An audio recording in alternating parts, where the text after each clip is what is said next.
नर्मदे हर दोस्तों, नर्मदे हर। आप सभी प्यारे मित्रों का हमारे चैनल रेवा दर्शन पर माँ नर्मदा के इस पावन और पुनित पुनित या बहुत अच्छे तट पर नाभि तीर्थ पर हमारे चैनल रेवा दर्शन पर आपका कई दिनों के बाद हमारे अशोक भाई के साथ आप सभी मित्रों का, आप सभी दर्शकों का स्वागत है। और सर्वप्रथम आप माँ नर्मदा के दर्शन संध्याकालीन या रात्रिकालीन दर्शन आप करिए। आज हम वैसे ही लेट है, किसी कारणवश आप सभी मित्रों को दर्शन नहीं करा पाए। अशोक भाई, आप और काफ़ी दिनों से हम लोगों का, हमारा नहीं आपका खासकर इंतज़ार था कि आपके जो मित्र हैं आपके चैनल रेवा दर्शन पर, जो आपके साथ माँ नर्मदा के तट पर कुछ नया विषय लेके आते हैं आपके साथ, वो हमें नज़र नहीं आ रहे हैं। कहीं ऐसा तो नहीं आप लोगों में कुछ मतभेद हो गया? तो मैंने नहीं, ऐसा कुछ नहीं है, भाई कुछ कारण है, समय का एडजस्टमेंट नहीं हो पा रहा था आपस में। तो आज का हमारा जो चर्चा रहेगी आज हमारी, वो मित्रता पर ही रहेगी, क्योंकि हम अपने चैनल के माध्यम से सभी दर्शकों को, सभी मित्रों को एक अच्छा संदेश देना चाहेंगे, जो कि हमारी मित्रता के प्रति कहीं न कहीं उनके मन में संदेह था कि कहीं ऐसा तो नहीं आपस में कुछ उनकी बातें हो सकता है, मानव स्वभाव है। लेकिन दोस्तों, ऐसा कुछ नहीं हुआ है। आज हमारा जो विषय है, चर्चा रहेगी, वो मित्रता पर ही रही, क्योंकि मित्रता एक ऐसा पवित्र रिश्ता है ना, जिसमें कोई लोभ और लालच नहीं होती है। अशोक भाई, जानते हैं आप, तो एक ऐसा रिश्ता जिसे बिना लोभ लालच के निभाया जाए, सिंपल सी बात है, उसे मित्रता कहते हैं। तो आप भी हमारे दर्शकों को कुछ शब्द अपने मुखार बिंद के माध्यम से माँ नर्मदा के इस पावन और सिद्ध क्षेत्र नेमावर से बताइए। नर्मदे हर दोस्तों, आप सभी का बहुत बहुत स्वागत है। और सबसे पहले तो आप रेवा दर्शन इस चैनल के माध्यम से माँ नर्मदा के साक्षात आप दर्शन कीजिए, और ये हम लोगों का सौभाग्य है। और ख़ासकर रामानंद भैया की ये पहल है कि आप जितने भी व्यूअर्स हैं, जितने भी आप दर्शक हैं, उनको माँ नर्मदा के प्रत्यक्ष रूप से दर्शन हो जाए। तो उनकी पहल बहुत अच्छी है। वो आपको मॉर्निंग में भी यानी सुबह भी दर्शन कराते हैं, और मध्य रात्रि यानी शाम को भी आपको दर्शन कराते हैं। ये हम सब के लिए सौभाग्य की बात है।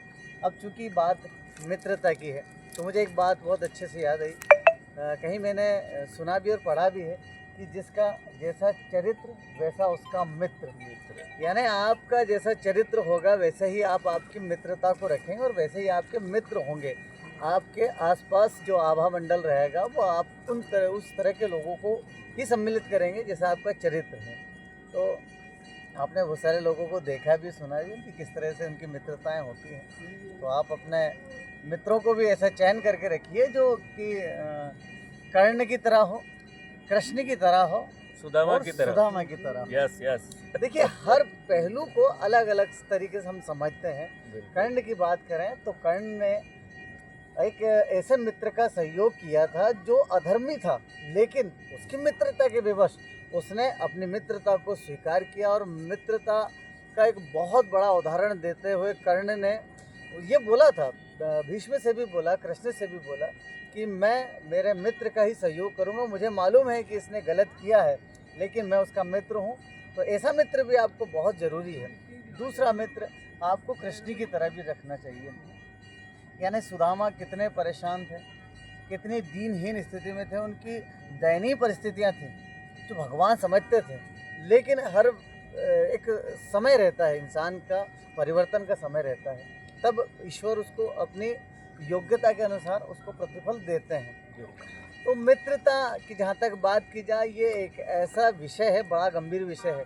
क्योंकि मित्र, जब हम हमारे जो मित्र को हम मन मन याद करते हैं, जैसे रामानंद भैया मुझे बहुत दिन से मिले नहीं, तो मैं रोज़ सोचता हूँ कि रामानंद भैया अब आएँ। ये इनकी कुछ व्यस्तताओं के कारण, और मैं मेरे काम की व्यस्तताओं के कारण आप लोगों तक हम दोनों भाई आ नहीं पाए, तो उसके लिए क्षमा चाहते हैं। लेकिन एक मित्र के प्रति, एक मित्र की पीड़ा मित्र ही समझ सकता है, क्योंकि ये एक ऐसा प्रेम है जिसे बयां करना बहुत मुश्किल है। क्योंकि वो सूरदास ने कहा था कि भाई आप भगवान, सूरदास से किसी ने पूछा था कि भक्ति कैसी होती है, तो उसने कहा कि भक्ति गुड़ के समान होती है। तो गुड़ कैसा होता है? तो वही वो बात वही है कि जो आपका मित्र है ना, वो उसको सिर्फ आप ही समझ पाएंगे, दुनिया में और कोई नहीं समझ पाएगा। तो मित्रता एक ऐसा पहलू है जिसके बारे में बताना बहुत मुश्किल है, क्योंकि जिसने मित्रता निभाई है वही मित्रता को समझ पाता है। एक चीज़ और मैं बताऊँ रामानंद भैया, जिसके सब मित्र होते हैं वो किसी का मित्र नहीं होता है, और जिसके कुछ कुछ मित्र होते हैं वो ही मित्र होता है, क्योंकि सबका मित्र होना मित्र नहीं होता है भाई। एक विशेष हम कुछ हमारे दायरे में रहते हैं और कुछ लोग हमारी मित्रताओं से जुड़े रहते हैं, वो हमारा एक बेशकीमती रिश्ता होता है।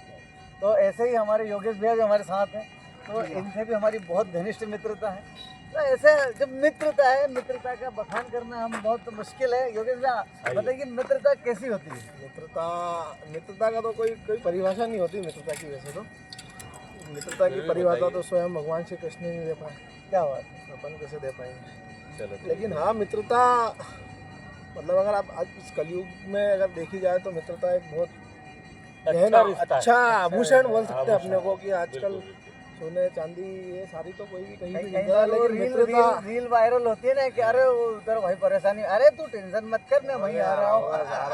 चलो ठीक है, बहुत बहुत धन्यवाद। आप मित्रता होती है। ठीक है भैया, नर्मदे नर्मदे भैया आप आए हमारे चैनल पर, आप सभी को नर्मदे हर। बिल्कुल आप बहुत भी बहुत बढ़िया नर्मदा जी के दर्शन धन्यवाद। तो दोस्तों देखा, मित्रता एक ऐसा रिश्ता, पवित्र रिश्ता है जिसे बहुत अच्छे से निभाना आता है, वही मित्रता को अच्छे से निभा पाता है। और हमारे चैनल पर आप लोग आते हैं, प्रतिदिन माँ नर्मदा के दर्शन करते हैं। अशोक भाई खासकर आपका स्वागत है आपके अपने चैनल पर नर्मदे हर।